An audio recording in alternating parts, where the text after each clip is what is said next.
Je vais juste noter 2 ou 3 choses. C'est exactement comme ça que tout commence, innocemment, calmement, comme quelqu'un qui pense qu'il va juste regarder un épisode et qui finit à 3 heures du matin avec des yeux rouges et une âme fatiguée. La to-do list, au départ, c'est censé être ton amie. Elle est là pour t'aider, te guider, te donner un petit coup de pouce. Tu écris « faire les courses »,« envoyer un mail »,« appeler maman ». Simple, propre, efficace. Et puis, quelque chose dérape.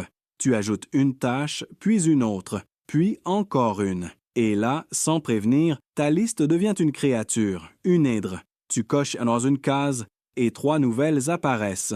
Faire du sport. Boire plus d'eau. Apprendre une nouvelle langue. Réorganiser toute ma vie. Devenir une meilleure personne. Doucement, on était juste venu acheter du pain. Le problème, ce n'est pas la liste, c'est ce qu'elle devient. Au lieu d'être un outil, elle se transforme en pression constante. Chaque ligne devient un petit rappel silencieux. Tu n'as pas encore fait ça. Et plus la liste est longue, plus ton cerveau fait une chose très simple. Il panique, mais en silence. Alors tu fais quoi? Tu ouvres ta liste, tu la regardes, tu respires un grand coup et tu décides de ne rien faire.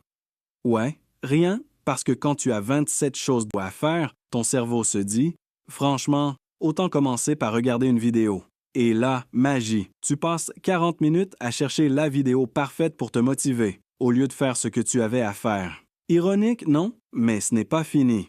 Parce que parfois, tu fais quelque chose, tu coches une tâche, et là, petite satisfaction, petite dopamine. Tu te sens productif. Tu te dis « Ça y est, je suis lancé ». Et juste après, tu ajoutes 5 nouvelles tâches. Pourquoi? Parce que ton cerveau adore l'idée de prévoir, mais beaucoup moins celle de faire. La to-do list devient alors une illusion de contrôle. Tu ne fais pas forcément plus, mais tu as l'impression d'être organisé. C'est comme ranger ton bureau au lieu de travailler.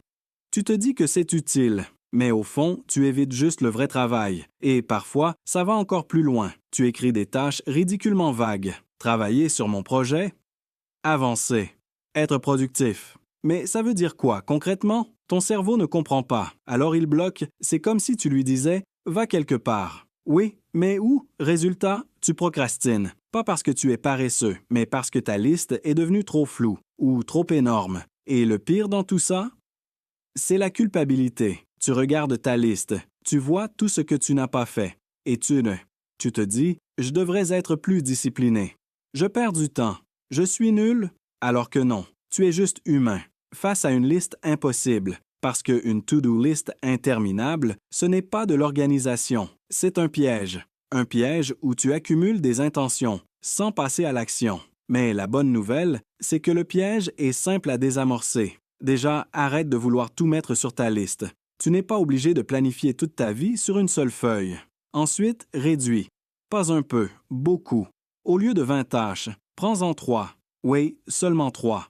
Et pas des trucs flous, des trucs clairs.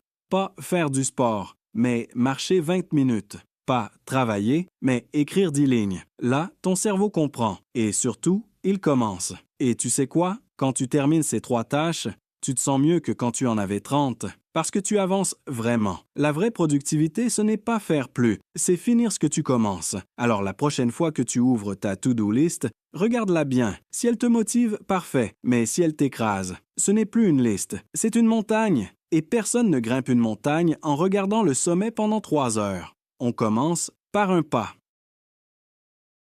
Merci d'avoir regardé. Si ça t'a plu, n'hésite pas à partager. N'hésite pas à aimer et à t'abonner à la chaîne. À bientôt.